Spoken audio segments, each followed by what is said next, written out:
ভাবুন তো, মদের বোতলের মধ্যে দাঁত বের করে কুণ্ডলি পাকিয়ে আছে আস্ত এক সাপ। বেঁচে আছে নাকি মরে গেছে তাও বোঝা যাচ্ছে না। আর এদিকে বোতলের উপর থেকে সেই পানীয় আপনি বেশ আয়েশ করে খাচ্ছেন। আপনার কাছে এটা দুঃস্বপ্নের মতো মনে হলেও জাপানিদের কাছে খুবই উপভোগ্য এই পানীয়। এর নাম স্নেক হুইস্কি, যাকে জাপানের স্থানীয় ভাষায় বলে হাবুসু।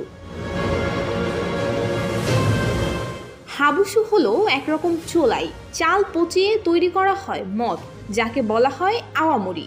আর এই আওয়ামুরি কিন্তু শুধু খাওয়া হয় না, এর স্বাদ বাড়াতে বোতলে ফেলে দেওয়া হয় আস্ত সাপ। সেই সাপে ভিজতে ভিজতেই মদের স্বাদ বাড়ে পুষ্টিগুণও। ওয়ালটন ফ্রিজ কিনে অনেকের মতো আপনিও হয়ে যেতে পারেন মিলেনিয়াল। সেরা পণ্যের সেরা অফার।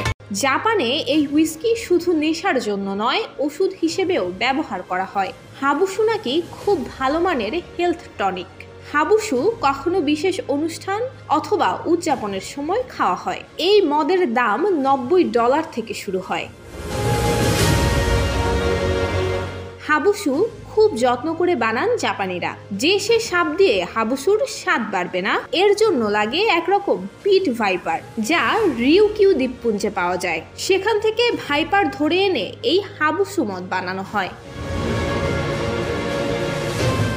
শোনা যায় 20 দাঁত সমেত সাপ বোতলে ফেলে দেওয়া হয়, এরপর তার উপর ঢেলে দেওয়া হয় হুইস্কি, আর তারপরে বোতলের ঢাকনা এঁটে কয়েক মাস সেভাবেই ফেলে রাখা হয়।